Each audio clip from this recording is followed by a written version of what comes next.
May 4th meeting of the Seneca County Industrial Development Agency. We do have a quorum, so let's get started. First item on the agenda is approval of the IDA meeting minutes from March 23rd, our last meeting. Everyone received a copy in their packet. Any corrections or modifications? Hearing none, have a motion to approve. So moved. Second? Second. See, all in favor? Aye. Anyone opposed? No. Motion carried. Next item is the IDA financial statements. Thank you, Bruce. I'm going to start off with a quick review of the balance sheet and profit and loss statement. And these numbers are as of quarter ending March 31. On the balance sheet side, our checking and savings balance was $3,262,000. Notes receivable, current portion is $53,000. Accounts receivable is zero at this point. And our total current assets were $3,412,000. Other assets, including notes receivable long-term, $192,000. Fixed assets, $330,000. And other assets, $173,000, giving us total assets at the end of March of $4,210,000. On the liability side, we had current liabilities of $33,000 and long-term liabilities of $370,000. Total liabilities then measured $403,000 again at the end of March. Our net assets, total net assets, $3,789,000. Our net income through March was at $17,000, and our total equity was $3,806,000. When we combine liabilities and equity, our total was $4,210,000, which again equals the asset basis as well. On the P&L side, looking at income for the first quarter, agency fees measured $124,000, and other income measured $10,000, and that is income and interest on CDs and interest on a revolving loan fund. On the expense side, our payroll totals were $55,000 for the quarter, benefits $31,000. Professional fees, $10,000. Office administration and technology expenses of $15,000. And other expenses of $4,000. Our total ordinary income, total ordinary expenses total $117,000 for the quarter. The net of the two measures $17,000, which is our net income for the period. Included in your packet this month was a series of graphs which depicts trend analysis for both the profit and loss statement and the balance sheet for periods starting in the first quarter of 2020 and ending in the first quarter of 2023. Some significant changes have occurred in the size of our balance sheet, and I would reference our total assets at the end of the first quarter of 2020 measured $5,569,000 compared to our current base of $4,210,000. And the largest number that changed was in our fixed assets, which went from $2,018,000 to a present position of $330,000. Cash position is actually up, and our current assets are up between those two periods. So, again, that's a quick review, and we'll be presenting these graphs every quarter. These are for informational purposes, but it kind of tells us where we're going and where we've been, and hopefully give us some indication as to what direction we're gonna be taking going forward. Are there any questions regarding the financials at this point? On the graph, we see a quarterly liability trend jumping. Can you refresh my memory on what's underlying that?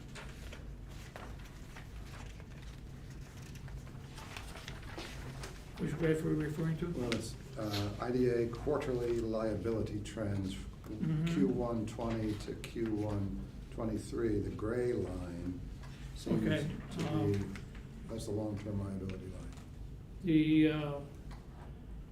The white outline that affects that is the deferred lease pronouncement that was changed, where we show our leases both as liability as well as an asset. One offsets to the other. Okay. And that's a FASB pronouncement that went into effect that we had to take advantage of. So it's a new federal It's a new- auditing that's standard right, that yeah. says that we need to account for lease transactions, the expected income as both an asset and a liability on the balance sheet. This is something that we haven't done previously, it wasn't required, it now is, and the auditors have indicated that the annual fee that we collect from Del Lago, which is really a portion of our total agency fee that we had deferred over a period of time, that those count now as leases that need to be recorded in this manner, because there is an exchange of funds. So if you look at the balance sheet itself, there is on the assets, there is lease REC, so lease receivable short term. Long term. That is the payment that we're expecting to receive this summer from Del Lago, and that number is $100,000 annually, but it's been adjusted here per the auditors to account for inflation and the value of money. You'll see under the long-term assets, there is the long-term receivable of $98,000. That's the Del Lago payment that's expected next year, which is the last year of that. And then down below, in the liabilities side, you see this in long-term liabilities as deferred inflows for a total of $195. So it's balancing out on the balance sheet, but it's now showing up in that quarterly trend analysis that Bob put together for everybody. The lease standards have been in, how I would say, over a period of 7 years, had been delayed by FASB, which also covers our governmental standards as well. So this is a new directive, and we are required to report this way. Okay. Anything that jumps that way just seems to stand out. It jumped out, right? I just have a question on the asset chart. Is the drop in the assets related to the cemetery? Is that what would drop it from? Not from the 21? IDA, cause cemetery was EDC, so IDA drop in assets would have been, there were two instances where it dropped. The first would have been the transfer of the sewer line, which occurred in 2021. Right. And then 2022, the drop there was associated with the fire training facility. So your fixed asset base, which at one point was, if I go back to 2020, was a $2 million number. So we depleted our fixed assets have been depleted considerably over, because of those two changes. One other question on the Trelina project. Do we know where that stands? Because that has such a significant impact on our revenue line going forward. Well, in general terms, we know where it stands. I mean, this board has approved the project. Right. we're in communications with them for a while as to when they wanted to close. The last communication was that they wanted to try to close on the sales tax part of it in the first quarter of 2023. Right. Obviously, that didn't happen, that didn't happen. So at this point, we're waiting for feedback from them as to what their plans are, so. And is there any indication that they've changed their minds? There isn't. I think it's a big project with a lot of moving parts. You know, they have options on all these various parcels that they're gonna put this project on. It's not like the typical, 5 megawatt or less facility where it's just one parcel. It's, 80 different parcels, I think. Right. So the last time I spoke to their attorney, they were in the process of trying to manage that, make sure they had all their options, buttoned down so they could figure out when they wanted to start exercising these and putting it all together, so. Aside from Trelina though, you'll notice, it's become sort of a pattern that a lot of times when we're reporting this, we're reporting net losses of income for a period of time. And we're actually right now in the positive because we've managed to officially close on some of those projects that were kind of sitting out there, and we've received those agency fees. So we've received the agency fee from Wilkins. We've received the agency fee from Keystone Mills, which was sort of recent one. So some of these other projects are coming in. Obviously, Trelina is still sitting out there, That's a big- but that's everything is still, as of now, on track, just delayed. Okay, thanks. I have one general question. These graphs that I prepare, feel they're valuable to, Yes. I prefer Process. the graphs. it's easier to see things. Yeah. You'll get these every quarter going forward. And what I'll do is the number of periods will be the same. I'll just drop one off and add another as we go forward. Any other questions on the financials? Hearing none, could I have a motion to approve? Motion. Second? Second. All in favor? Aye. Anyone opposed? No, motion carried. So the next, actually the next two items, unless there's any objection, we can treat those as one packet, the Lodi 1 and Lodi 2 projects. So we talked about these last month, and obviously there were some questions about site plans and landscaping plans and that kind of thing. So we have Andy Welch here on behalf of the development team, and Peter McAuliffe is on the phone. They're here to answer questions and to talk about some of the changes that they have made to the site plan. So Andy, if you wanna. Okay, I'm just gonna. There we go. Good, hopefully everybody can see this fine, and already said I don't know what the background is from, we just use it, so skip it on. I'll try to go over briefly what we did at last meeting, so as to not repeat. But I want the slide advanced, there we go. Just a reminder, we're an energy development company, we have a global presence in New York, is our headquarters for the USA. We're actively involved in a lot of renewable energy, but our specialty, what we're just spending most of our time in, is community solar, 5 megawatt and below projects here in New York State. And again, we're two separate projects that we're asking for you to treat them separately, but they are on the same plot of land, they are similar, so it makes sense to go through everything in combination. Just very briefly, we touched on this last week, it's a 5 megawatt project. We have single axis trackers, which means they move as the sun changes position in the sky through the day. Bifacial solar cells, you've seen these before, and again, differentiating, these are going to be aligned so that an axis is north-south and then moving from east to west facing through the day. Kind of an overall of the site, and I think it's useful that one of the big considerations or concerns, I guess the largest of last week, is that information had not been provided for any type of landscaping or screening off of 414. you all made it clear that that was a concern of what it would look visually. So we went out, we took another look, and our approach was to say, what happens when you're driving down 414 from north heading south? It's as you're approaching the site, it's houses, trees on either side. And then just as you get to the site is where it opens up to the west of the road, and you will you get to see the beauty of the area and the reason it's a scenic byway. So we treated our landscaping within basically two different sections.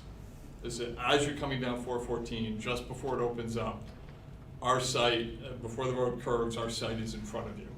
So you would be able to see the expanse of the site. You know, that's basically up here where the number one is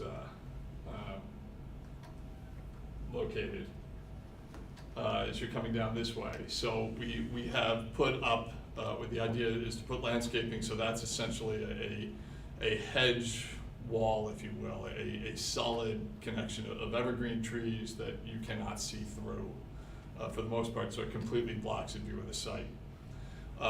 As you continue down the road a ways, and your intention is mostly towards the water, towards the lake,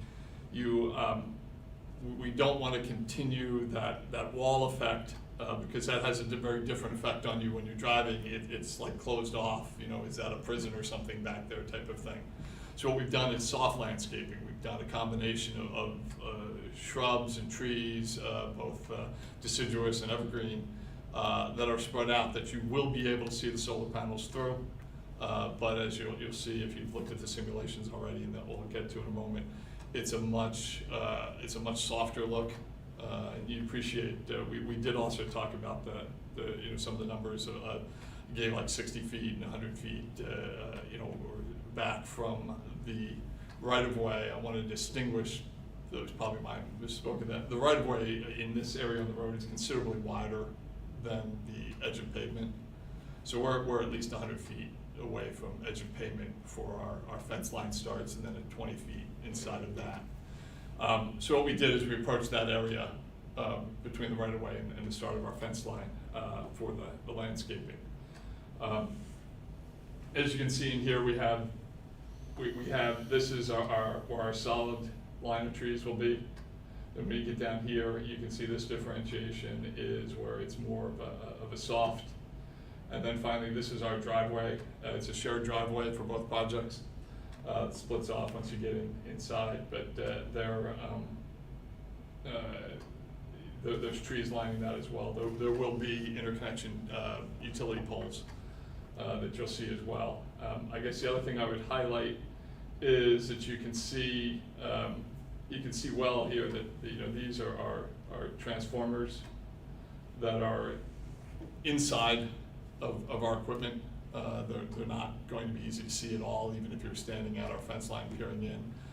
We blocked that. That's an approach we made, and also all of the inverters are along this line, and they start. So they're also small electrical panels. So all you will be able to see once you look through the trees and the bushes will be the solar panels themselves, and not a lot of electrical equipment other than the utility poles. This kind of gray shaded area around is for planting what we call a pollinator mix. It is a kind of local native area, you know, grasses and flowers to that, and that will all be, the main point of that is it has a more attractive feeling, and it's both able to keep weeds out because it's aggressive, and we particularly select to be self-seeding varieties so that it will just perpetually continue to you know, replenish itself. Inside the between the rows of the panels, we're going to be using a fescue hybrid. It's a grass that will grow to about 2 to 4 inches long, and then just basically stop at that length. It gets to that length, it kind of lays down. I'm sure you've probably seen that that elsewhere. That will give a nice, clean look to the area, and it's low maintenance on our part, and again, healthy and continue self-perpetuating. We get into this chart, and unfortunately, as I pulled this, I realized that it's not that easy to see. This is on all the drawings you have, 402, 403, 404. What I point out is that we're specifying these are the initial plantings of all these trees and evergreens are 7-foot minimum height when installed. So we're not planning on putting a 2-foot high bush that's going to grow big when all of us are long gone. This is going to start at so you can get from the roadway surface. 7 foot is going to be enough to initially block the views through onto the site in any event. We include in our plans specific planning details for how it can be put in. This is Lodi 2. It obviously doesn't share the frontage of 414, so it's just basically going to be surrounded by a pollinator mix, with the exception of, we show the mix here. This will likely remain, is going to remain the property of the Stacks, the landowners, and they're leasing that out. Their intent is to lease that out to continue to be used as farmland, as the entire site has in the past. This is kind of a aerial photo with the simulation placed on it. You see the tree line is it's thicker here and thins out. You'll see our viewpoints are from here is the first, from over here is the second, the third, and then we give you one back here on Chrisfield Road that's in our impact analysis. This is the existing view of as you're coming down on the site. This is where the panels will be back here. So our plan is to put the line of trees that just blocks out that view entirely. So look like in the future, though there's a good chance the boat will be moved at some point. In fact, it wasn't there today. I drove by and confirmed. This is the second view. This is directly across the road. This is going to be where we've put in the softer landscaping. This is the key. As you can see through these trees. You can see the solar panels, but it's not a harsh look. And we think the plan is for this to be fairly attractive and to meet the standards. And again, this is an area where we've softened it up. This isn't the view from here. If you're at this location, you want to turn to the west and look at the lake. But this just, as they're driving by, creates what is not an eyesore, or even something that looks industrial. This is where the driveway entrance is going to be. We plan to line both sides with it. It is one gravel or pervious surface road going in, and then it splits off onto the two projects. Excuse me. And so we've got the trees there again to soften that, and again reminding that it is unlikely that a person would ever be stationary at this point looking across. It's driving by, so it's just a quick glimpse as one goes. Include the Chrisfield Road view and kind of where someone has cleared trees in the past. What I will note is, if you note this tree here in the existing view is still seen. So this is from roadway height. Looking out, you would still be able to see over the panels down into the lake on the side. So therefore, the few properties that are over there are elevated from this, so we will not be the panels will not be blocking their view. As they peek through this opening, they'll be able to see the panels, but they'll be able to continue to look by and see both down the lake and mostly the far shore, which is where their views are. And I'm happy to answer any questions. I can pull any of these drawings up or the like that you have further. And just to be clear, the last photograph you showed us was from the side road adjoining looking west. Yeah, yeah, so. Down onto 414. Yes. right? So the view from the tourism standpoint, coming up 414 is not actually the look you're presenting here. No, this, if you will, it's number Right, 4, right right. there. So that'll, yeah, so when you're coming up 414, you're basically gonna be looking up at a sheet of solar panels, correct? When you're coming. When you're driving north up 414. Driving north on 414. Yeah. So until you get to this point, you'll see it's blocked off pretty well by trees. You know, everything to the south is trees. When you get adjacent to the site and the driveway, Yeah. that's when you see the. I'm just looking at the same thing right here. As you're coming up 414, the major sight line you're gonna see coming up is solar panels until you put all these trees in, which will be a 5 to 10 year estimate before they get fully grown. The fully grown 5 to 10 is what they Right, show, but yeah. as we say, they're 7 foot tall when we put them in. Right, okay. And from, obviously from, in a car, you're either, about 4 or 6 feet off the ground, so that is considered view blocking. Can you go back, Andy, to the vegetative list that's in the kind of eye chart mode, that one? Yes. So when you see the count on the shrubs, is the count of those shrubs does the count of those shrubs correspond to the visual representation you just showed? So that, again, there's it comes down to it's the Yeah. nitty-gritty detail, unfortunately. I've not counted, that was the intent, that was the instruction to do the visual simulation, use these drawings, and created a simulation of that for all those trees and shrubs and the like. So that's what they do match up, unless it was done wrong, but I believe it was done right. So I took a look at the drawing that you provided earlier, I guess, in here. Yeah. And if you look at the representation of plantings in this architectural drawing, you see probably several hundred individual plants, which is a lot. I understand it was a guy put Yeah. in. The question I have is, once we arrive at a architectural plan, in my limited experience, sometimes the contractor doesn't exactly follow to the letter of the architectural plan the actual construction. If they can't get one type of plant, they'll get another one. If there's not enough of this plant available, who ensures?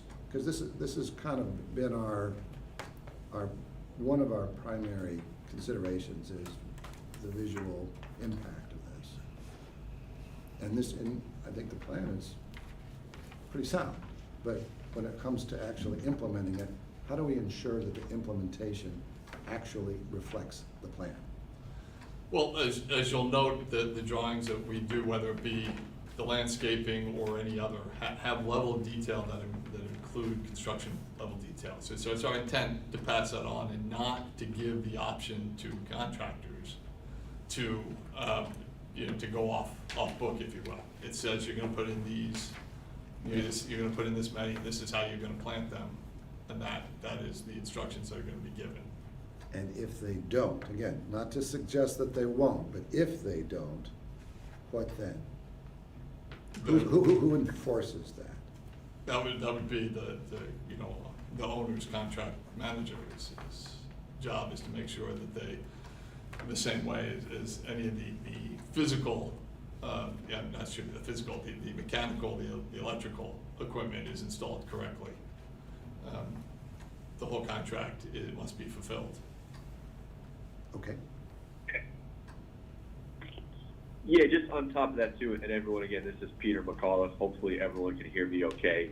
There is also the mechanism in place where the county, obviously, this is a small town, so they don't have their own specific code enforcement officer, but there is a county CEO who's assigned to the town of Lodi, and the intent would be for this plan with all this level of detail Bruce, to your point, the specific number of trees, the type of trees, that would carry on to the final construction plans that we then submit in order to pull our building permit. And theoretically, if the exact specs, again, most importantly, the number and type of trees were not followed to a T, theoretically, the county code enforcement officer would come in and basically, tell us to stop work until we fix this. And again, that's not the intent, to Andy's point. The intent is for this to get passed along and to be followed by the letter of what's proposed, the letter of the law, which, that's been our intent on all projects, and, we're planning to carry that through on these two projects as well. So just because there's some county representatives here, so this project would go through the building department, a building permit would be issued, and then a certificate of occupancy would be issued only when it met the design? I guess that's the question. I don't know the details of that issue. Yeah, I mean, Correct. Correct, okay, that would be from you. I mean, could we look into that and see? Yeah, okay, great. And with the certificate of occupancy, until the trees are grown, you don't know if they've actually done that. But you just assume they will. If they have to be put in at 7 foot and tall or the like. Again, I'm not, Right, for it to be if a contained. bunch of them die, you come back and replace them and all that. I mean, I've Yeah. gone down this road before. Yeah. It's tricky. I mean, there's always something that goes awry.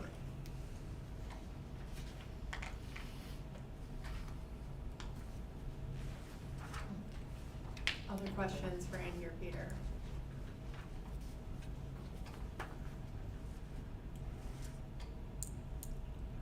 And clearly, I mean, we're asking for a start of the process here with you also. There are more questions that come up during the way, which I'm sure there will, and we can deal with them once we're underway and in the process.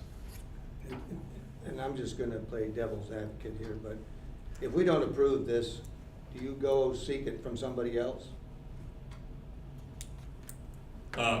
This financial assistance program or any kind of other financial assistance? It's far, I mean, I'm not Well, exactly sure. you're asking us but, to declare negative declaration on this and be the Right, lead to be agency, a lead right? agency on it, yes. If we don't submit to that, you have other avenues to seek a lead agency would be who? That's the question Yeah, we've been through, that's where we're It could be here. the town, I mean, it can be a number of Yeah. places, they may or may not do that. Right. But. Yeah, so it has to, I mean, because the town has no zoning, no site plan approval, no the like, that they don't have an approval, another approval, an administrative action that they are taking, so that's why they're not the secret lead. So it is limited on this. I mean, it would, I guess, bounce. Yeah. So there's Bounce other upward. agencies that are identified in the environmental assessment form. And if this agency doesn't agree to take on a lead agency responsibility, there's a process that they can go through with the DEC. They have the DEC designate a lead agency from among those involved agencies. And what is that list of involved agency? What could that be? Do we know? It's in the EAF. Okay. So if you. Yeah, it's there. I've got it. That out, but they've listed them in there. Right, so it's basically any agency that would have a, let's just call it a direct or indirect, quote-unquote, approval of the project. So like DEC, we are going through them because they're a state agency, just making sure we're not impacting any, state wetlands or anything like that. We did throw the NYSERDA, New York Sun program, which is the community solar program in New York State.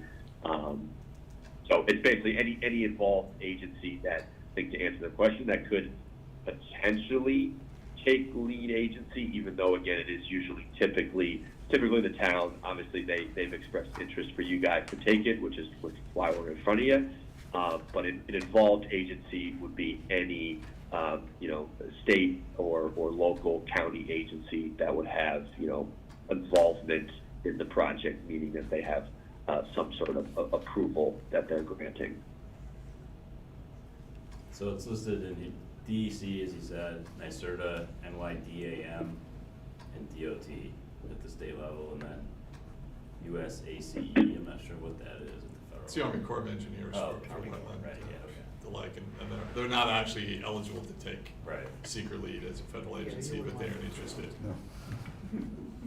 No. Now, I have another question, Andy, and again, this is all new to me, but as an agricultural advocate, I see time and time again, we're starting to lose a lot of agricultural productive land in this county. Did anybody ever look at other sites in this county for these kind of projects, like anything on the depot or anything that can't be used for prime agricultural land? I mean, is there a reason why we're picking these sites?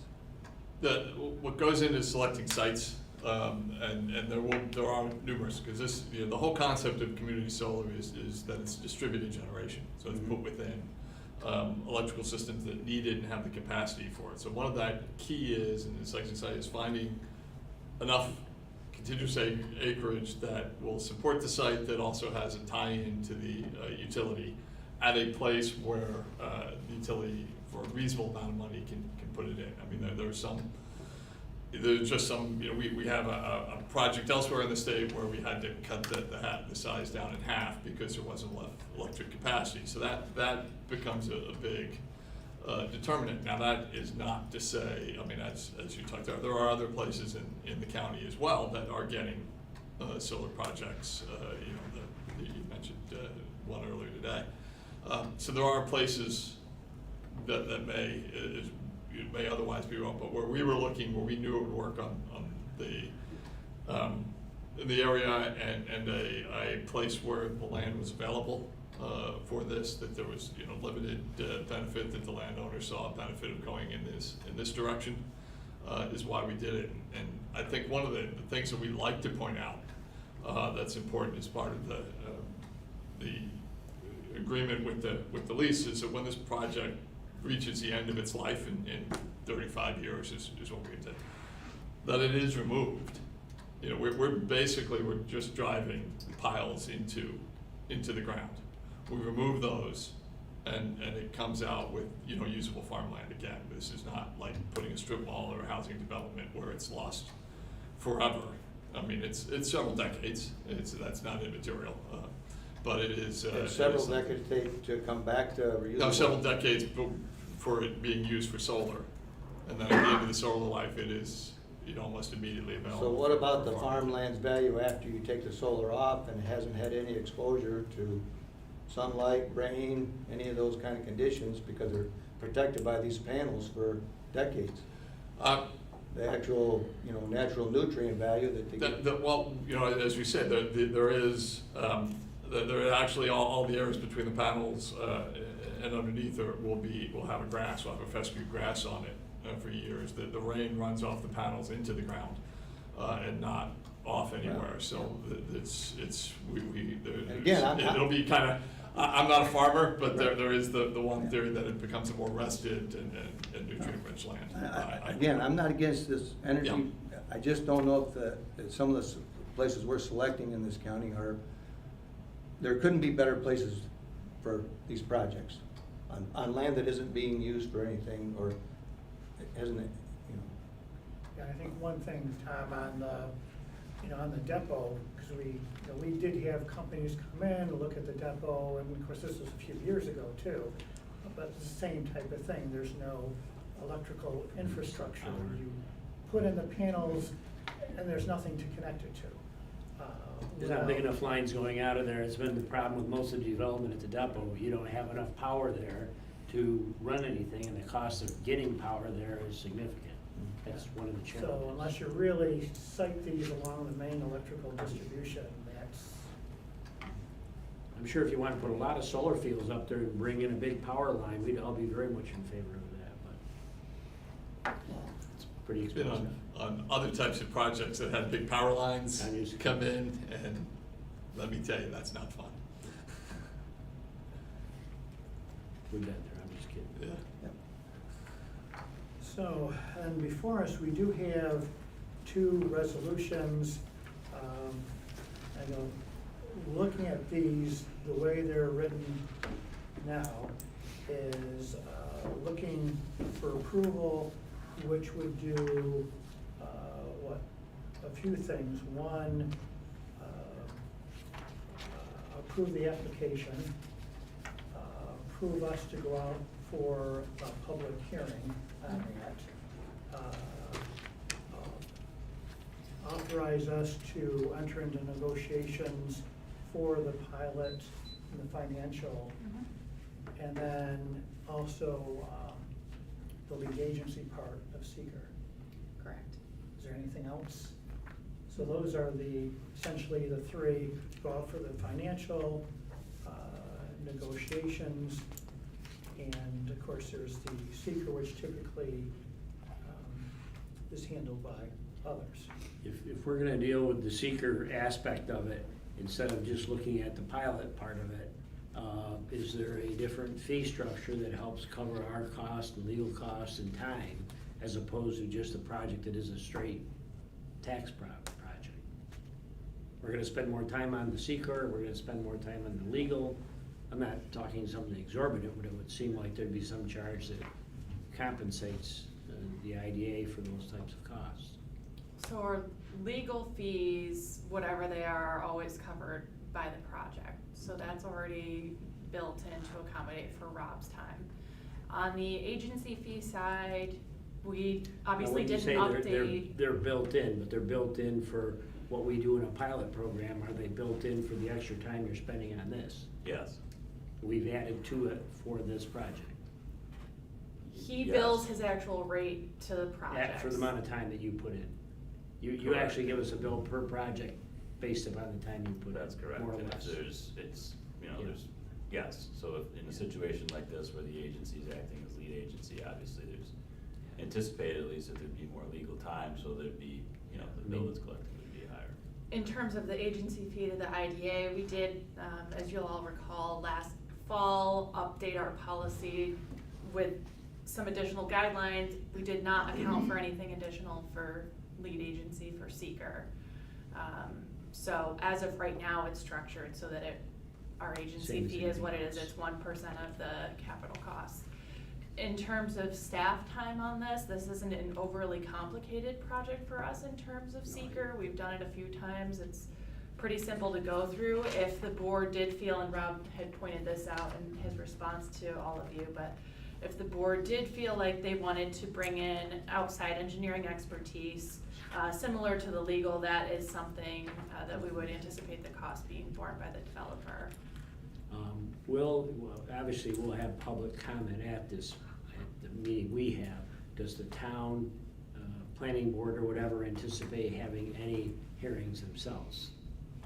Not that I'm aware of. They don't. Since they don't have any, No zoning or anything. any administrative They don't action have to to have take zoning on to this, have a they would hearing. have no, I don't know. There's no approval required, my understanding is there's no approval required at the town level, which That's- is why they're asking the You don't need IDA. it, you're gonna need a building permit, and they don't have any process by the code enforcement person of the size of the project and what they need for approval. Most towns would. I have no idea what that town does, so. No, I would think it's like, what you were saying, they'd have to go through the county. They have to go to the And county. eventually, usually you do both. Yeah, but to your point, Tom, I don't Yeah. think Lodi has anything down there, I'm a resident. unfortunately. I'm a Yeah, and I resident have of no Lodi. idea, so- I'm a resident of Lodi, and there is no town code guideline or enforcement. So the only public hearing is gonna be our public hearing. Correct. The IDA's. So the residents from Lodi would have to come to our public hearing. Yeah. And or when is, submit comment. have there been public hearings on solar projects recently that we're aware of? Anyone?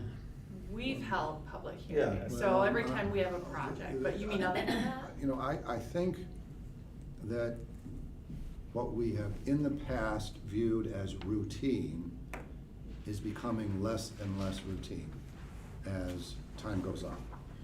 And that's Less and just less what? routine, Okay. routine. It's not a pass-through. There's a project north of us in Tyre. I don't know if, Beth Partee here. Beth, you might just give us a brief summary of that project, particularly as it relates to public involvement, because I'm concerned as much about the individual project itself, but about the role of the IDA in leading the development of these projects and how we do it. It's not so much that we're doing it, it's how we do it. And I think we can do it in a really constructive, positive way, or we can do it in a less than constructive, positive way. My town's in a unique situation. The application's gonna go to the state, has nothing to do with the town or the county. They took home rule away, it'll be the 94C process. So, the hearings will be done by the state, it's all gonna be there. They actually haven't applied yet, we're in the pre-application stages, and it literally just got notified by the developer, so. And how many acres is that? 675. 675. Although that's not community solar though. No. So the project, Bruce, that I think you're talking about is the one that's been constructed on Route 318, which I think is actually town of Seneca Falls. That is the town of Seneca Falls. Oh, that one is, yes, and again, as an example of how a project is not viewed in a constructive, positive light, that's a good example. And so, Right. if the IDA, as the lead agency, isn't prepared and able and then executes a constructive process, it's it's yet one more opportunity for the IDA to look like it's a positive entity, a positive agency in the county, or less than that. Well, I think the one thing, and this is not to jump ahead, but after this, and we probably won't have time to discuss this, but the IDA board roles and responsibilities. The IDA mission is for financial incentives. I mean, we're not a town, county, planning board, zoning board, political board, nothing like that. If say the town of Seneca Falls. We never get involved in political stuff? Yeah, oftentimes we're in place to take a political hit that some people may not want to take. And that's been done before. But with that said, it's, as an example, the Seneca Falls solar. If the town of Seneca Falls goes through and the town board and zoning and planning and they all approve everything, who are we to say otherwise, and should we? If it was put into Tyre and Beth said, we're gonna do this, and all the, suppose on her situation, all the planning board, zoning board, everybody said yes, and we came back and said, no, we don't think that should happen. Yeah. We're not going to, Yeah. but we can't really stop it. The only thing we can do is say, do we want to offer a financial incentive to this project? So going back to the Lodi thing, there's two separate issues here. I mean, the one that I think is a pretty clear one is the traditional pilot financial incentives, the public hearing for that. I think that's fairly clear, and I wouldn't think that would be that controversial. Here's a project, there's no, lack of support from the town. The town has actually, asked us to do this, so. I was gonna say, have we? Question on that. The town of Lodi asked us to be the lead agency. Is that correct? No. So really, in order for us to consider incentives for an application, someone needs to be a lead agency. Right. We can't act ultimately on an incentive package without having a lead agent be declared and eventually a negative declaration being issued. So, because the town doesn't really have any formal role to play, they are not sort of acting as the default lead agency.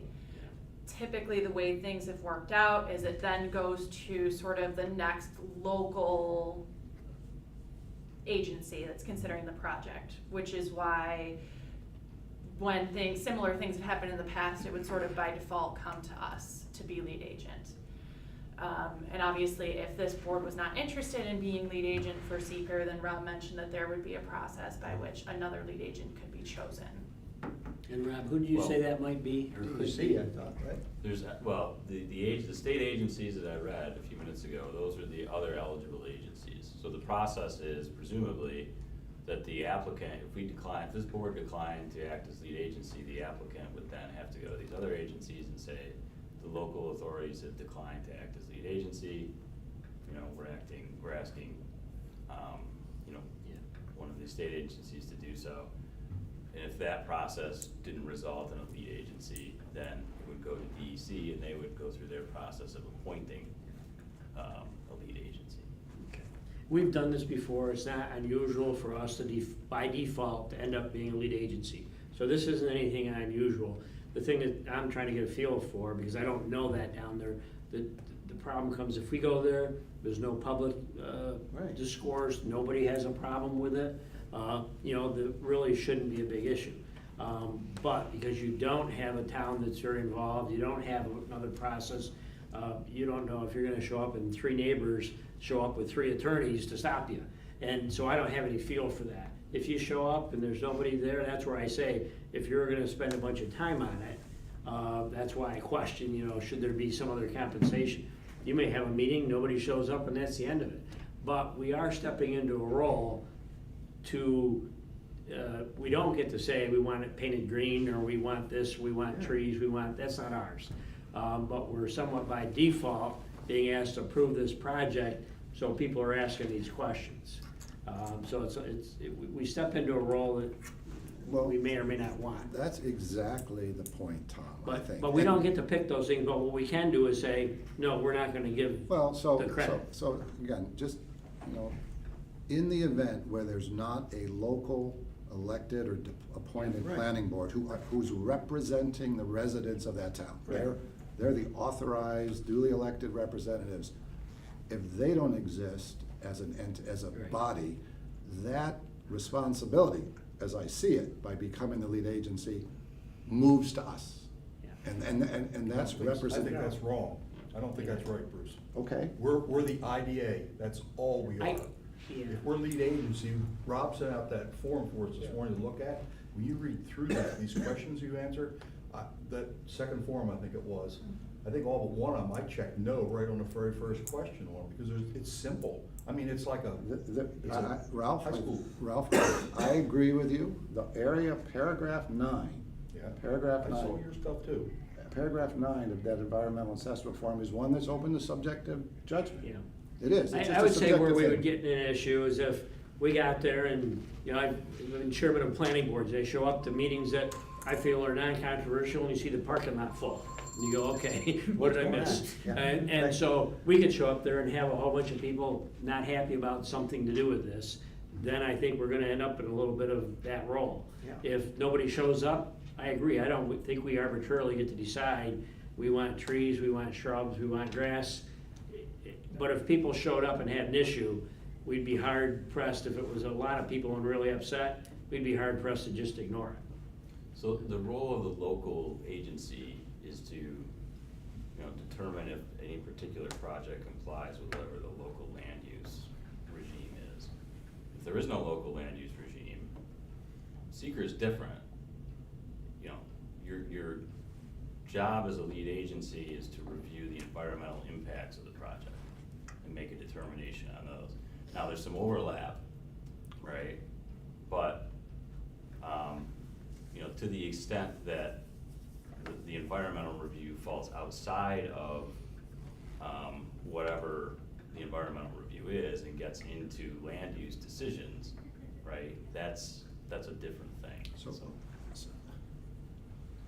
you know, what if it was an application for a toxic waste incinerator? Again, it's an odd example, but by being the lead agency, because the town of Lodi does not have a mechanism, are we not assuming some responsibility for that project? You're assuming responsibility for if you're acting as lead agency, you're assuming responsibility for the environmental impact review of that project. Okay, right. I think for the challenge- And in whose interests, in whose rights are we looking to protect? I wouldn't look at it as representing the rights of any particular constituency. I would look at it as, you know, complying with the statutory requirement to, review the environmental impact of the project, right? I guess, you know, to the extent that you're representing any particular constituency, it's no different than any other project, right? You're representing Seneca County and the commercial interests of the county. Yes, Okay, yes.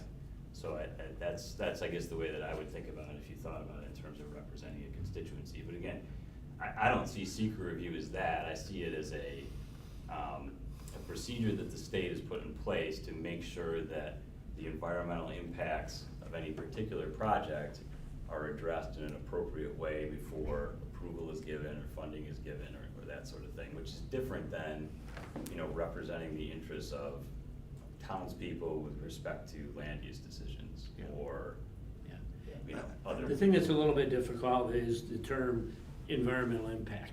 That can be pretty broad and it can be different to different people. If nobody in that whole area shows up and complains, I mean, I don't see a lot of environmental impact here. But I could be a neighbor here and I could probably come up with about 10 reasons why I think it does impact it. But, you know, that's, the environmental side of it isn't clear cut. I don't see a big environmental impact by this kind of project. I'm sure there's people that could argue that. Yeah, and, you know, this is really, the seeker process is, you know, I hate to say it, it's a cold, sort of a cold, impersonal, Yep. technical evaluation versus a,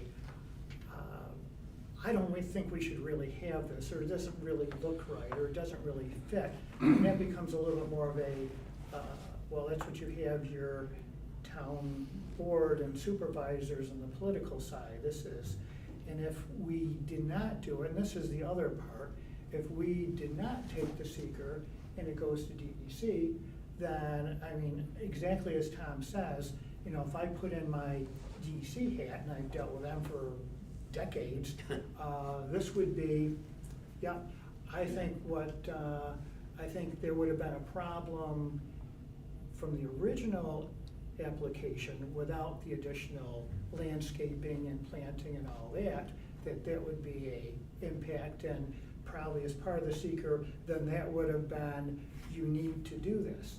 Now that that was put in, I'm sure DEC would say, that's more than reasonable, other, you know, blah, blah, blah, approved, no impact.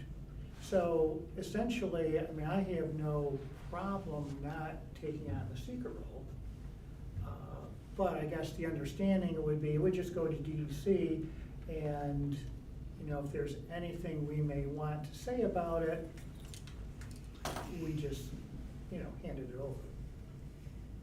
So it's sort of one of these things, you keep the seeker lead agency, you have a little bit of say, just like what we did with this application. We have no legal authority to require the applicant to do what they did, because we just improve financial incentives. We can't say, you know, I don't like the way this looks, I don't like the historical part, I'm not gonna talk about Farmington or anything, but, you know, we don't wanna do these certain things, that's not our role, that's not within our legal rights, we just can't do that. So- But we Well, can turn down the applicant. Exactly. But we can turn down Exactly. the app. But But we have- then you'd we have to would- have some reason You why would have to you have do it. some reason, we turn down the application because even though you're doing this and this and this and this, even though there's no rules to say otherwise, and then I think even if we turn it down, there's still an alternate process that they can go through to get it approved. Well, there's no other, I mean, the IDA offers the tax abatement, right? Yeah. So, I mean, if you make the determination that you're not either going to accept the application or after having accepted the application, determine not to give the financial assistance, then that forecloses the tax abatement. So, I guess, I don't know whether we want to split this into two votes. One for the financial assistance public hearing moving forward with that, and then a second one to see if we want to be lead agent for seeker. Before we Can I get ask to a that quick- point- oh, Yeah. Sorry to interject, just a quick question going back to the whole public hearing, if this, were to move forward. Would that be held at the town hall in Lodi, for the previous projects or similar projects that are just going for the financial assistance? Where locally are the public hearings held? So we are obligated to hold it in the municipality that is impacted by the project. So it would have to be in Lodi. Previously, we've done it at the town hall. We would probably evaluate that again, or potentially look at other options. But yes, it would need to be someplace in Lodi. Okay, yeah, no, I'm just thinking from previous experience, and, it is rare and it's a unique situation where the IDA acts as lead agency, from direction from the host municipality. We have done this before, a little bit western part of the state, but from our experience at those public hearings held at, or in the local municipality, that's the time where we've received public input or comment, if any, on these projects. And I think that's what, the whole intent of keeping this, obviously, in most cases, like we've discussed, it is with the local town board or planning board, but that was the intent of keeping this within the county and going to the IDA, is to try and get input and feedback at the local level to incorporate into these projects so we can make it benefit the community as much as possible, rather than going to another agency that, again, might not require as much in the way of screening or another thing. So I think, we would be open to having a public hearing in the town of Lodi, where I assume it would get noticed in the paper, or we can send out notices, and getting that public comment if there were additional feedback or things that residents or people in the area would like incorporated. We'd be happy to look into that, and again, make this even more of a community beneficial project, and that's, I think, the intent of going to the IDA. And it was, Andy, correct me if I'm wrong, I think it was Supervisor Kyle Barnhart who indirectly, it sounds like he didn't voice this to any members of the board directly, but he did direct us that they would like the IDA to be lead agency on these projects, I believe. Yeah, and pointing to similar to the previous, the Halsey Road project that you all approved previously. Let me make one more point. So I want to sort of speak on behalf of Bob and Suzanne Stack. They're the landowners.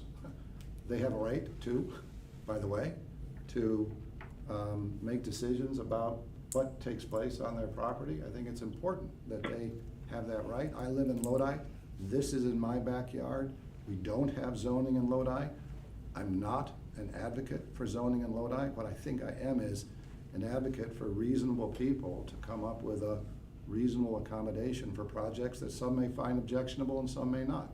I mean, this is the way it should work, and I think Bob and Suzanne Stack's history in the community was of operating a restaurant that was maybe the finest one in the entire Finger Lakes, literally. Their standards are exceptionally high.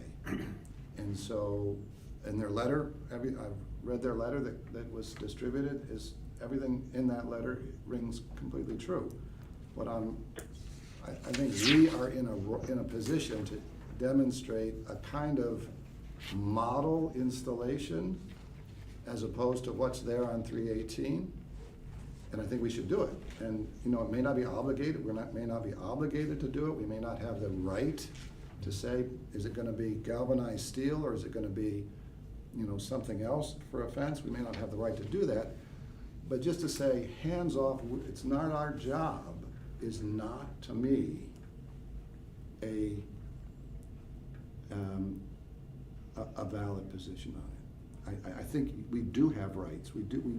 I mean, it's in my backyard. I want it there. I like it, but I need to do it. I think we ought to do it right. So I would vote to be the lead agency on this, as long as we apply more than just a routine, not our job, let it go. For instance, if half the plants die, who's gonna put the pressure on RIC to replace it? Who does? Yeah, we would be the only one with leverage. Exactly. You know, we And put we that can- in the agreement, I would think. and Exactly. They have some time frame to replace that, or we would cancel the pilot. Exactly. You know, And that's fine with me. Robert, no Thomas. better than Yeah, I me, mean, but I there's, would think there's you- covenants and. A bond, is there a bond? I don't know. Again, none of this is a problem until it becomes one. Yeah, I think you have the leverage to basically say if, you know, half these plants were dead before 6 months was up, hey, folks, Right. come back and fix it, and if not, There's always some degree, or usually some degree of back and forth with Yeah. the project proponent, right? And, you know, without getting really into the weeds, you know, there's covenants in your IDA documents, your lease agreement, right? And if there was some, you know, reasonable set of covenants that needed to be included in there for the board to feel comfortable moving forward with the project, such as making sure that the vegetation is maintained, I'm confident that the applicant would yeah. see that it's probably beneficial to, you know, make those agreements in order to move forward with the financial assistance. I hate to put them through getting a bond and that type of stuff. Okay, There's that's easier fair, ways to that's do fair, it. that's fair. I'm just saying, that's what Yeah, we're you're- signing I up agree. for. If we're not prepared to sign up, again, no one here lives in Lodi. You don't drive down that road dozens of times a day, as I do, as do every single one of the people that visit my place, every single one. Yeah. And to say, not our job, is not fair representation. It's just not. If you're the lead agency, I mean, the legal standard is the lead agency is required to take a hard look at the environmental impacts of the project. And the form that I sent you is what DEC has provided to sort of guide the lead agency through that process, right? It gives you the criteria and then it gives you some standards within each of those criteria in order to make that determination. And There is some subjectivity. One person's hard look may not be the same as another's. But that's if you decide to take on the role of lead agent legally, you know, that's your obligation, is to take Agreed, that hard. and everything on there is pretty clear cut, except paragraph 9.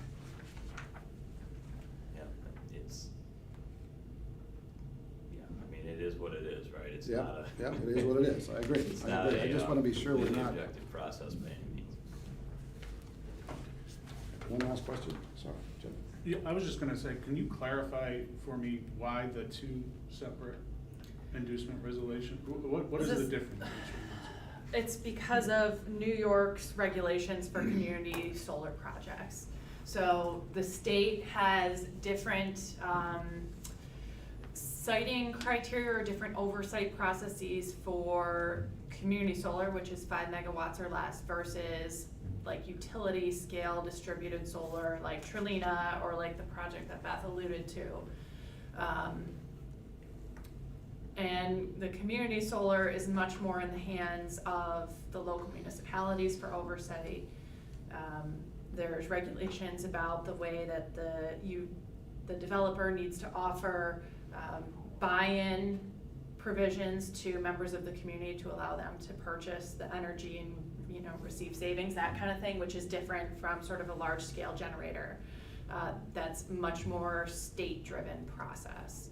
So because of that, these are two separate 5 megawatt community solar projects, as opposed to having to go through New York State's siting process on the utility scale for, say, 1 10 megawatt project, Okay. if that makes sense. That does.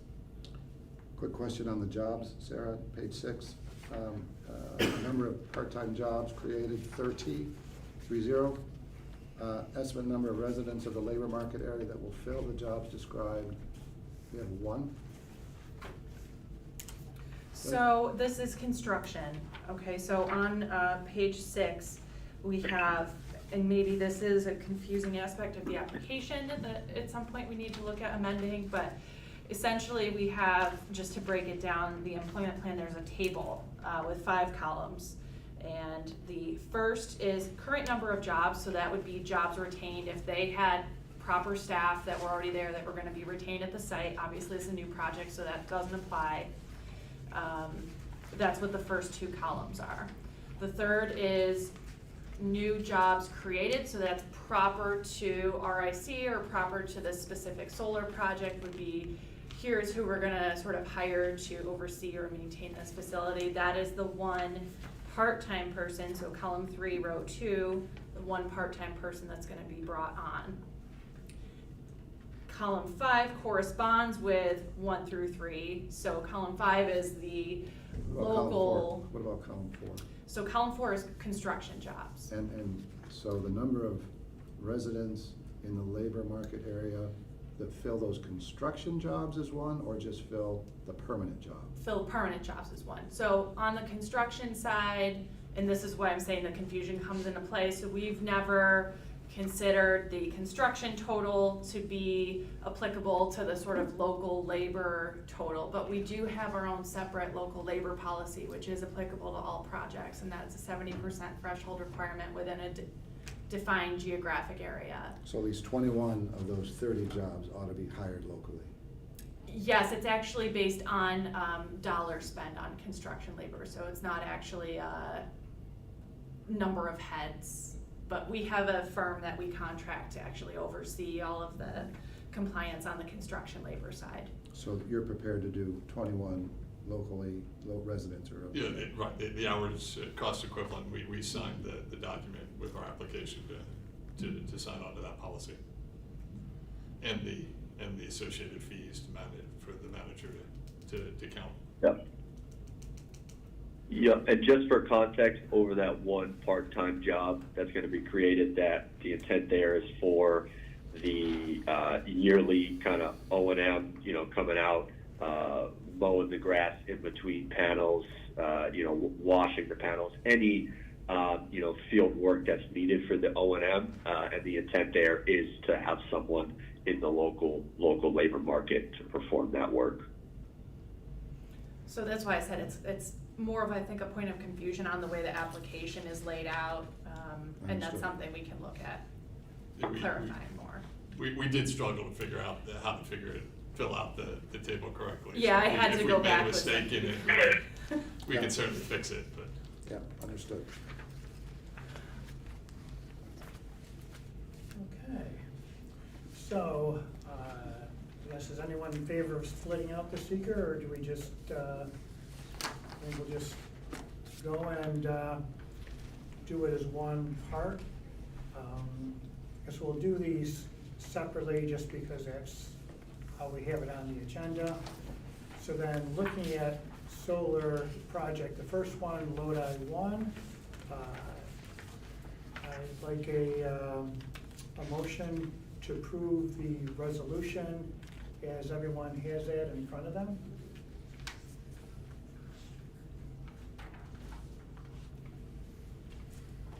Anyone? Tom? I'm gonna let somebody more local down there make it, or not. I mean, we've done solar projects, I don't have so much a problem doing this, and I'll save my argument for later.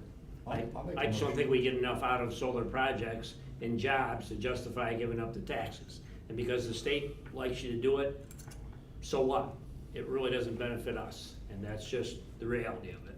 But we've done them before, and until we address that bigger picture, I don't see taking it out on one place when I feel that way about other projects we've done. So I'll say that, with that said, I still make a motion to approve. Yeah, and this is to approve the application, Right. meaning to go and Right.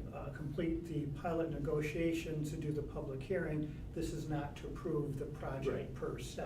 Yep. But it is to become the lead agency, though. It is to become. is. Yes, just so we know. Yeah. Yes.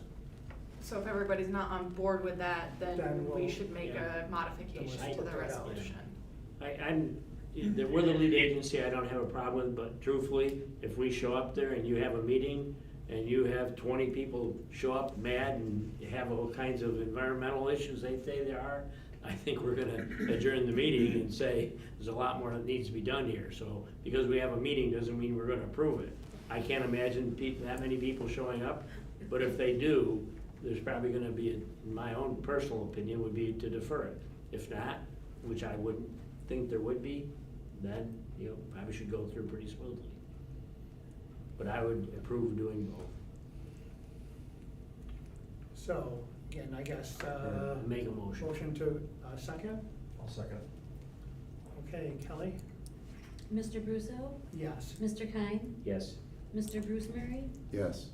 Mr. Tom Murray? Yes. Mr. Shipley? Yes. Mr. Lot? Yes. Mr. Brownell, Mr. Guthrie, absent, motion carried. So the second one essentially is a repeat, same inducement resolution that we have for Lodi two. Motion to approve, Yeah, I did. So moved. second, Second. Kelly? Mr. Brusso? Yes. Mr. Kine? Yes. Mr. Bruce Murray? Yes. Mr. Tom Murray? Yes. Mr. Shipley? Yes. Mr. Lot? Yes. Mr. Guthrie, Mr. Brownell, absent, motion carried. Okay, next item is the proposed amendment to the local labor policy. Thanks, everyone. Thank you, Peter. Take care. So you will see that this is a pretty simple modification and one that we're seeing as our local labor policy is, since it has been amended, this is really the first time it's been put into practice. Initially, our policy included Monroe County as well as many of our adjacent counties. You can see the list here. So obviously Seneca, Ontario, Wayne, Yates, Cayuga, Schuyler, Monroe, and Tompkins.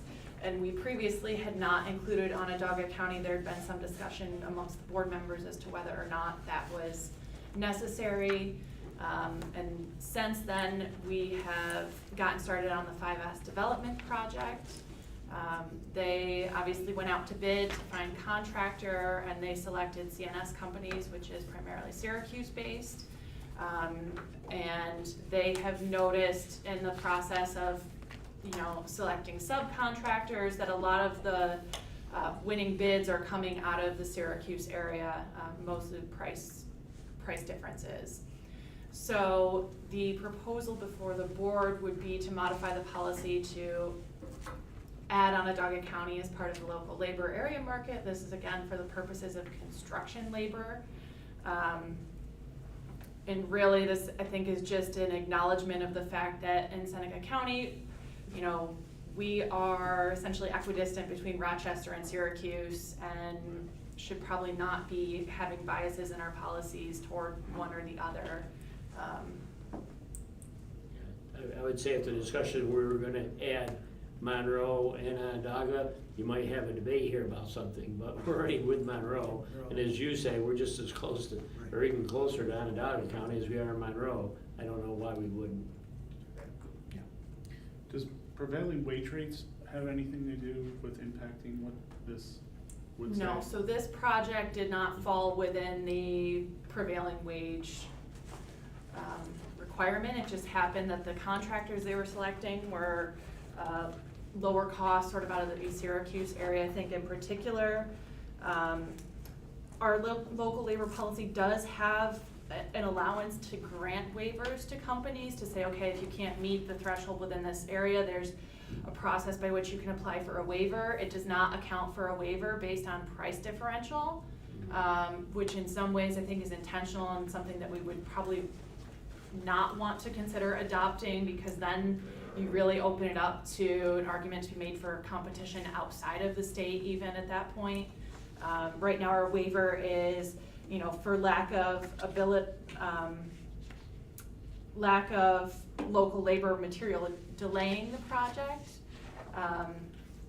And then the other is if there's like specialty contractors needed. So really the advice from the consultant that we've brought on would be, amend the policy to include Onondaga County, then you don't have to amend what you're allowing to be sort of a waivable trigger, and it's a little bit simpler.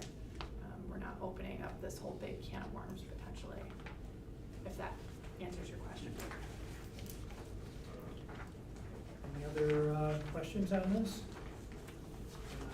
Hearing none. I have a motion to approve the amendment to the local labor policy. So moved. Okay, and second, yeah, between the two. So Kelly? Mr. Russo? Yes. Mr. Kine? Yes. Mr. Bruce Murray? Yes. Mr. Tom Murray? Yes. Mr. Shipley? Yes. Mr. Lot? Yes. Mr. Guthrie and Mr. Brownell absent, motion carried. Okay. Next item, IDA board rules and responsibilities. It's already 1:25, so I didn't want to spend too much time on this today. I'll go through part of this. What I think, to me, it's been clear from the last few meetings, there's a couple items here. One is to make sure that we're all on the same page, that we all understand what the sort of IDA role and mission is. And you see today we had some discussion on exactly what is that and who do we represent. We have that. Other parts are, public interface, who do we represent? Again, most of us have so many different hats. When we're out, should we represent, and poor Tom, I don't know who he represents when he walks out of the house. He probably has 12 different entities that he could. But, who does the board really represent, or who represents the board? The board member roles interfacing with Sarah and staff, and then certainly things we won't get in today, but we'll need to in the upcoming months, is to make sure everyone has a better understanding on how we do pilots, how we set those. Actually, Sarah will kick us off on, during the June meeting, which we've already discussed a little bit, to get a little bit more structure to how do we set a pilot, how do we set more of an enhanced, higher value pilot, that type of thing.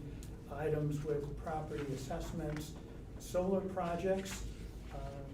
As Tom says, well, we're doing our solar project because that's what we agreed to.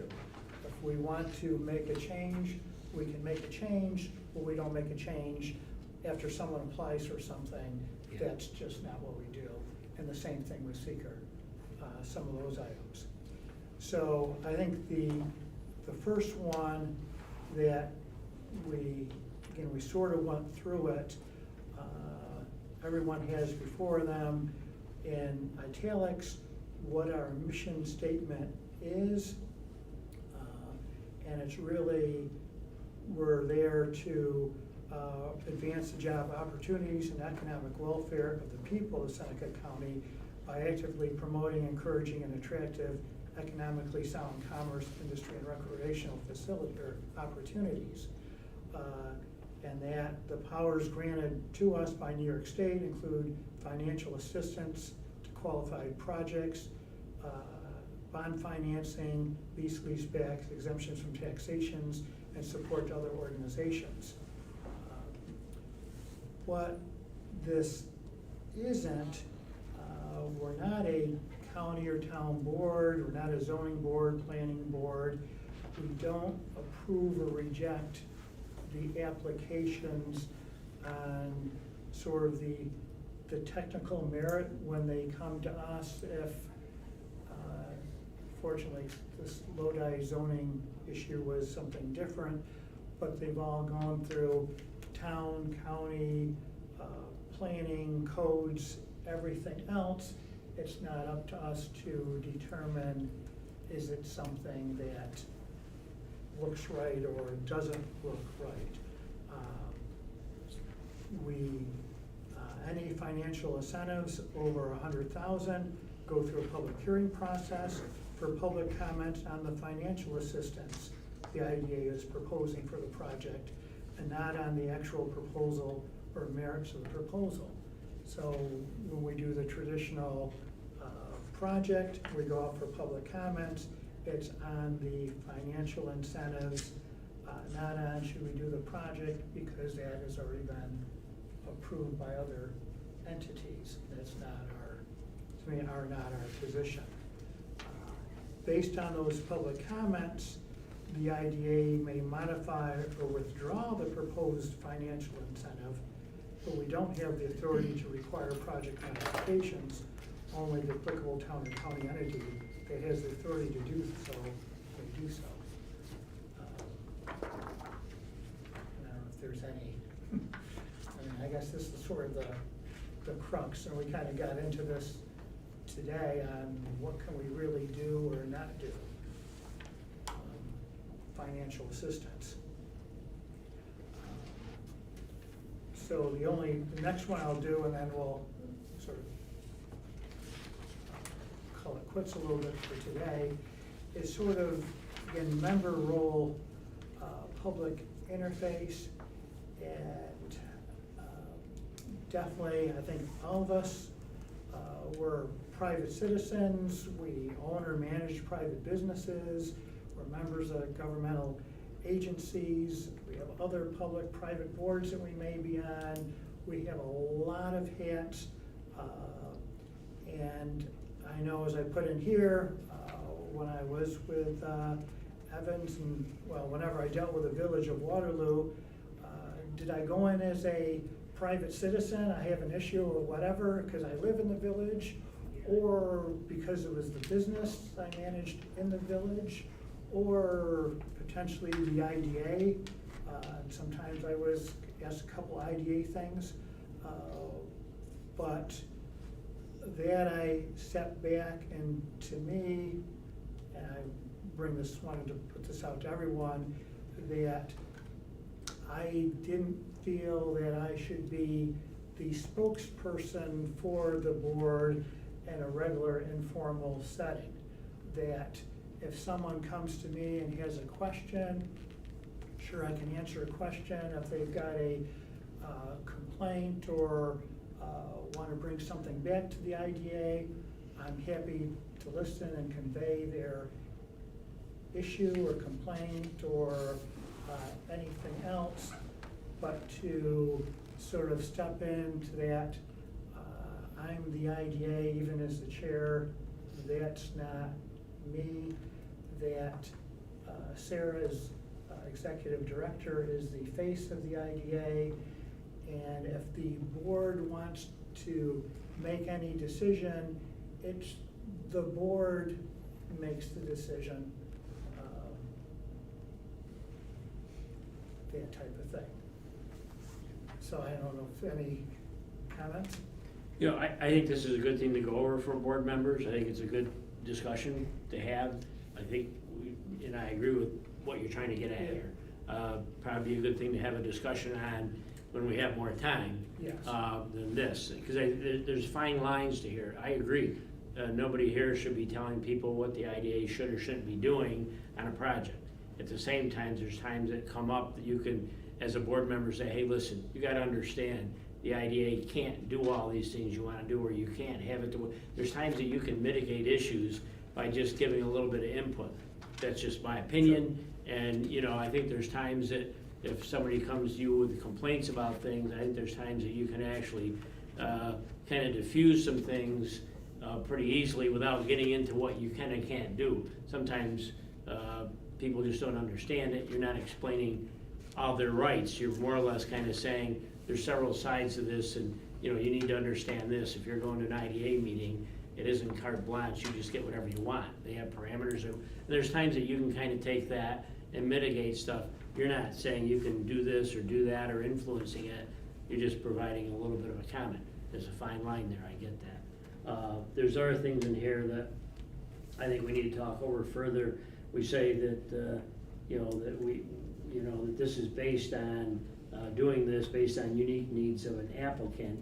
I'm not sure I totally agree with that. Some of that is that, but you have deals that, Bonadent, you know, Bonadent may or may not have needed that. The reality of it is Bonadent can go to another state and get a much better deal. So sometimes we're doing this based on the benefits to the county and job creation. So it's not just the applicant. So there's some of those things in here that I would quantify if we were gonna like put this together as a good guidance for people. there's some of those things I'd clarify. I think the concept of doing this is good, providing some clarity to what people should or shouldn't do is a good thing. And so I agree with the whole concept and a lot of what you got in here. That if you were gonna put some kind of a document together, there's probably some other input I'd give you that would just clarify a few things. So I think that, the last one, just as a quickie, interfacing with Sarah and the staff, that, again, I know, I wouldn't want to put Sarah and the staff in position where, like some people in the room that may have 14 bosses, I wouldn't want Sarah and the staff to have 9 bosses. It's not that, as a board, we're there to request work on projects, reports, et cetera, and that, make sure that nobody's there, say inappropriate, this is what I want. We haven't had too much, we've had a little bit of that in the past, where someone's come in and I want this, I want that, and they actually showed up in the office and wanted to go through files and things like that, but, essentially we sort of should act as a board with Sarah and the staff being the public interface. So that's, just wanted to sort of put this out, is, Tom said, yeah, I think this is good to go over. We can't spend really any time today doing it. We'll need to set it aside so we have a better feel for what our mission and how the board should act, and then definitely later on to what are the programs, because we get into these things and there's so many nuances and so many different things. Unless you've been on the board for ages, you just don't see these things. And what can we do and what can't we do?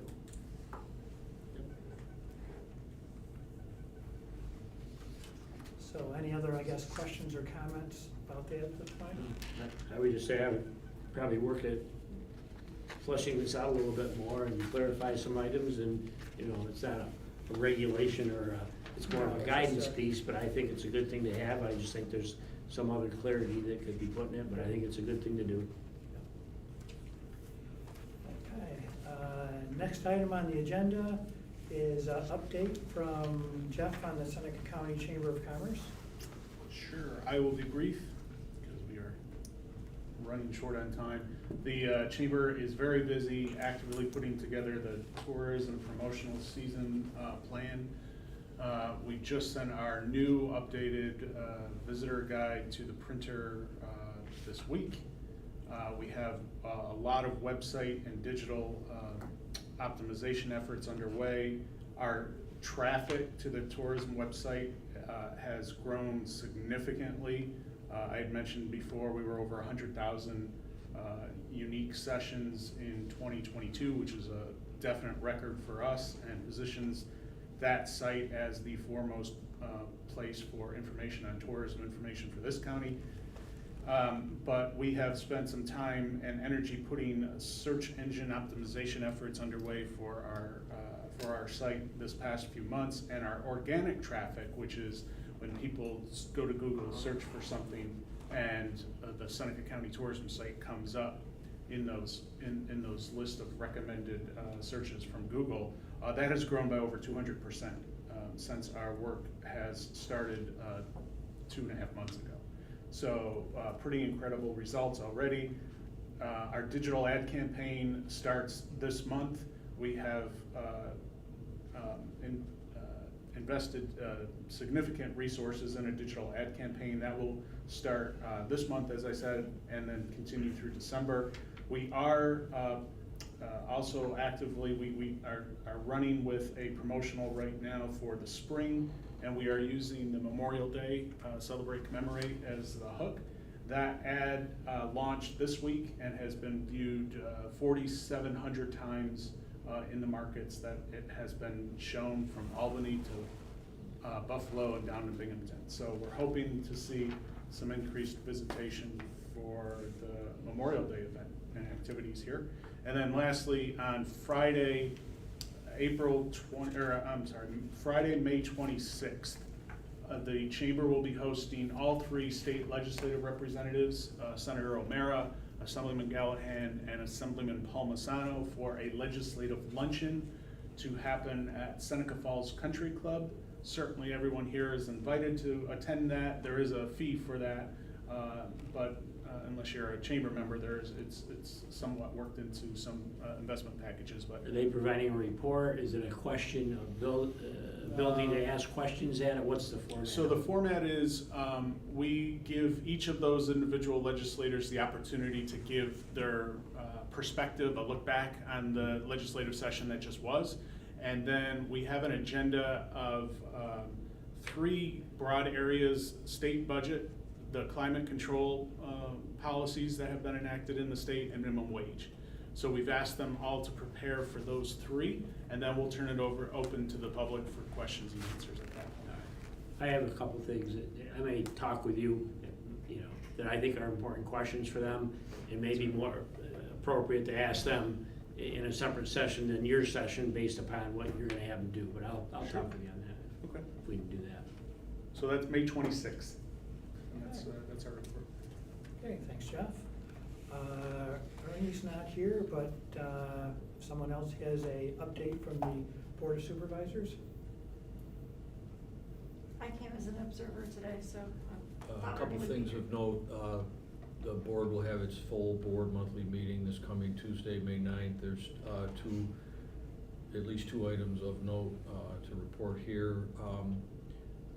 The $20,000 financial support for the Willard Highest and Best Use Study cleared committee last month and will be before the full board on Tuesday. And it will work out pending the approval, which I don't take the board's vote for granted. I expect it to go through unanimously. We'll put a very brief or modest agreement together to allow the check to be cut. There will also be a matter that cleared committee to authorize up to $500,000 of American Recovery Act funding to support small business grants and development. I know that's, you guys do more of the larger businesses, but Mike Enslow, chairman of the board, has created an undertaking that's called Grow Seneca, really focused on small business development, and a special committee has been formed that will meet immediately prior to the full board meeting Tuesday night. The board needs to develop protocols and standards of how those grant awards will be decided upon and handed out, and what the oversight and commitment to deliver on commitments to get the money. So probably those are the two main things of note that are going before the board this coming Tuesday. Okay, thank you very much. Can I just say something? Mitch or Beth, yesterday there was an Ag Enhancement Board meeting, my son attends that. I believe Harriet told them that the work being done over on 96A, there by Lowe's, that I they're can gonna, give a report on they've that. closed off the little loop to come south on. Yeah. And they were told that that is not gonna be reopened. You're gonna have to go to the light and make right-hand turns forever. I mean, there's a lot of trucks. If time permits, I can give a quick update. So a week ago, Thursday morning, I was down at County Road 150 across from Wagner's, because we're gonna be doing a stabilization project with USDA and Soil and Water, and Jeff Trout called me. And at that point, I hadn't heard anything about it, so when I left County Road 150, I went up 96A to come back up to Waterloo. I didn't know anything about it. So Mark James from the Farm Bureau's gotten involved. Mark and his wife have gotten involved. We had a meeting Monday morning with DOT over in Geneva. And they have, while the bid has been awarded, they have directed the contractor to not start removing asphalt on either one of those ramps. The work they're doing right now is some drainage work in the median on 96A. The other thing that's gonna happen with this project is that where River Road hits 96A, they're putting a light up, which I don't think anybody objects to that. So we are awaiting a response from DOT. We asked, A, why? Did you do any traffic studies that dictated or directed to take these ramps out and have tractor trailers, be it the trucks and or agricultural vehicles? You know, Mark in particular talked about how they go, I think Stanley is where they go over to. So they have put a hold on removing those, going into those ramps. They haven't committed that they're gonna pull the plug on that, but they've directed the contractors. It would make it way worse. Absolutely. It would be And so they have directed the contractor not to start tearing the ramps out. I drove through there just right before the meeting. I had to go to Thompson for a medical appointment coming back. The ramp coming north on 96A is open. I saw, it's the one coming over the top of the lake to go south that they have barricaded. So we've asked, hey, what drove this? Was there some kind of safety study? Did you think about the impacts on agricultural and trucking? And not to mention how many, there's a term I forget, earlier in my career, how many times you gotta sit through a light before you can get through an intersection? There's terminology for that. It's either a number or a letter. But frankly, we had expected by now, after the meeting Monday, to have gotten some initial feedback. Hasn't happened yet. So by midday tomorrow, we haven't heard. Also, Tom O'Mara's Chief of Staff, Sarah Latine, joined us at the meeting. She drove up from Big Flats. Jeff Gallahan couldn't be there because they were in session, and his Chief of Staff is on maternity leave right now. But this is on the radar big time, and hopefully they're going to concede and pull the plug on those ramp removals. Two things they did already do kind of down by Rose Mansion is there's a couple of little circles that they've taken 2 of them out already. But I mean, if that's the worst that happens and we keep those ramps open. We can live with that, but Yeah, doing the other on absolutely. the other end would be crazy. I'll keep Sarah in the loop, and then she can keep you guys all posted, but I we are commend you on for it. getting involved and asking questions Yeah. Right, on it, absolutely. because while you're asking questions, doesn't take much time on it, but if you go out there and you look at where the state comes up with these things and you question later, go, what the heck did we do here? If you come out of East Lake Road and you go across that median and you're gonna turn left and head down towards Rose Hill Mansion, I don't know if you've ever noticed how they blocked off.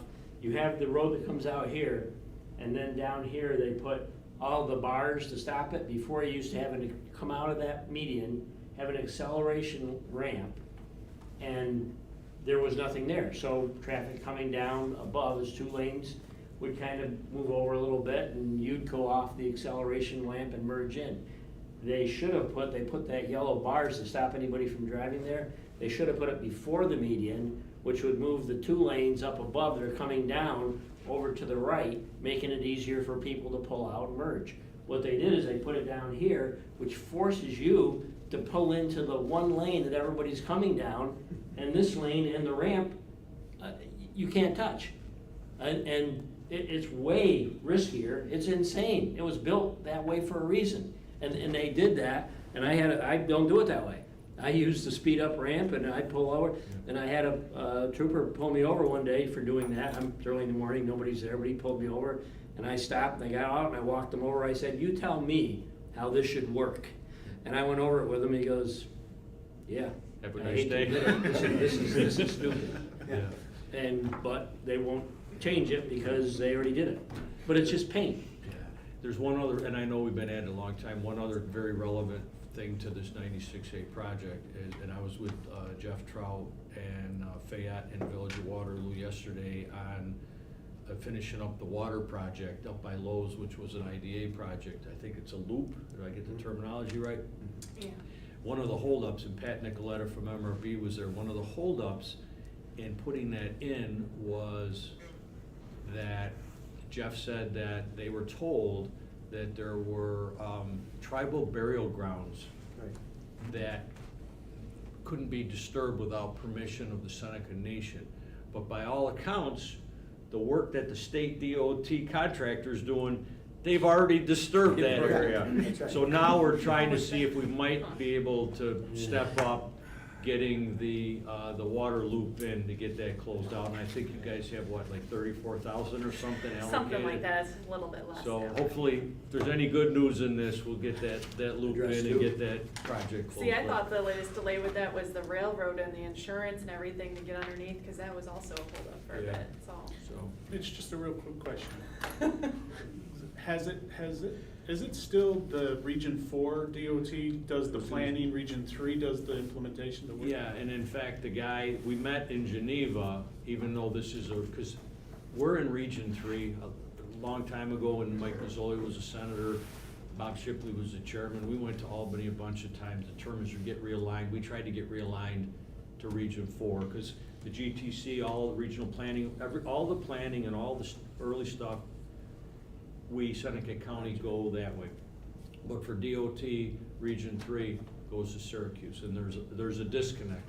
And they are And way when Mark worse. and others, and Mark James and your brother, they thought this was a continuation of the lane reduction on 5 and 20 that they had done in Geneva, and they took it down to 18 feet, and I think trucks were like knocking the cones over during construction, so, but that's Region 3, or Region 4, we're Region 3, and I said to the dude on the phone, why are you in Geneva, that's Region 4?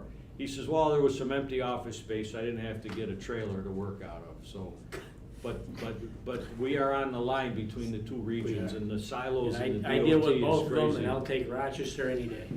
Yeah, we tried hard to get realigned a Yeah, decade I- ago, and we yeah. came up short, yeah. Yeah. So, I'll make sure everybody stays informed. Thank you. Go ahead. Thanks, Mitch. So Sarah, quarterly report? I'll be very brief on this. So just to give everybody an update on some of our key metrics and goals for the year, you have a little table here that talks about, so two sort of key things that we regularly keep track of. One is our business retention and expansion program. We track the number of visits that we do. So we set at the beginning of the year a goal of doing 65 before the end of the year. As of when this report was done, our Q1 numbers, we were at 22. So we're sort of well on our way to meet and potentially exceed that. Obviously, we do tend to hit a slow time in the summer a little bit when people are traveling more. And then in terms of projects, some of the key things we track, so we track how many are in our pipeline. We have 31 currently. Obviously, some of those are more likely to come before this board for consideration than others. And we do have some different ways of keeping track of those, and I'll give you more of a breakdown probably when we do our year-end report, unless anybody would like to see that sooner. But essentially right now we have 5 that I would say have a strong possibility of moving forward this year. One project win right now, which we're defining as final resolutions passed.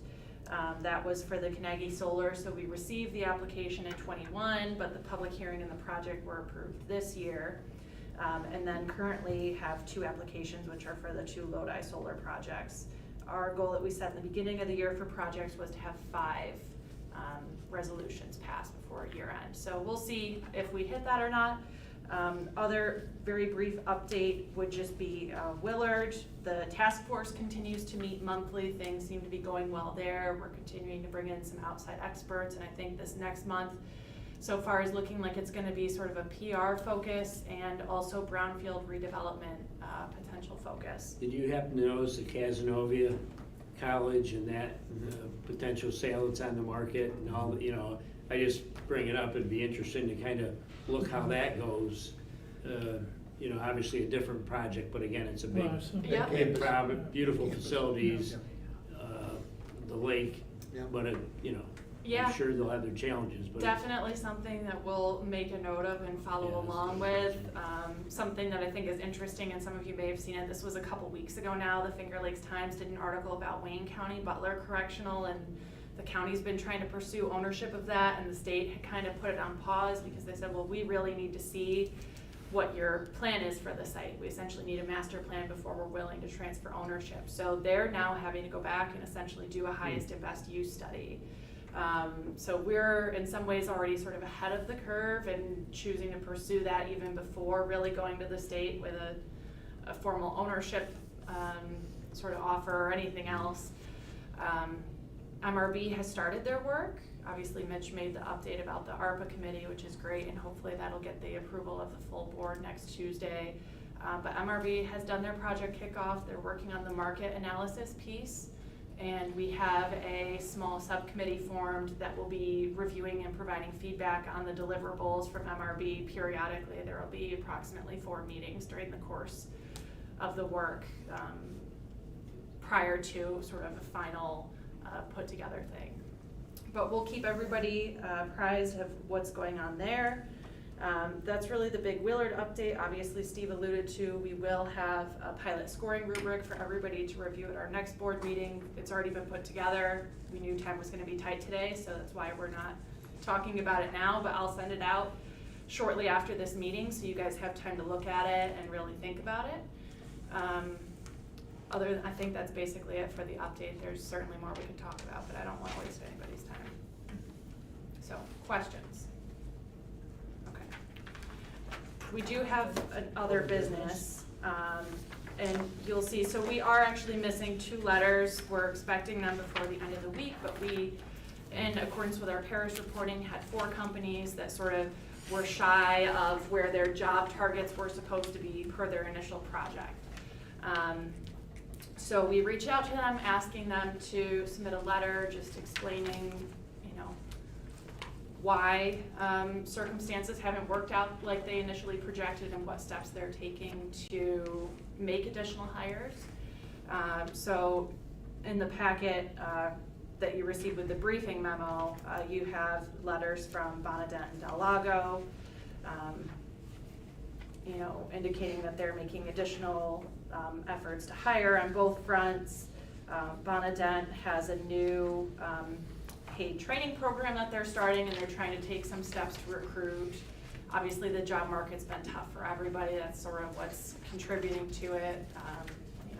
Workforce attraction is very difficult right now. I just want to acknowledge those to the board, and I guess if anybody has questions or discussion about it, at this point it's really an FYI. We're not recommending that any action be taken on these, although that could be, if the board felt anything was egregious enough, that's something that could be done. But like I said, I wouldn't recommend it at this point, and once we have the letters from the other 2 companies, we will be sure to pass those along to you all.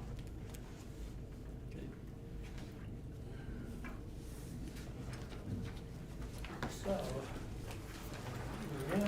just have one item for executive session.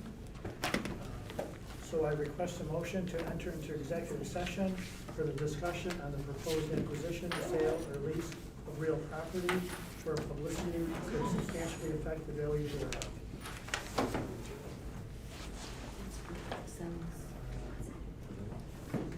Anyone would like to make the motion? So moved. Second? Second.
this Oh, side. I So can't see the we, clock. out of executive session, there is no action being taken.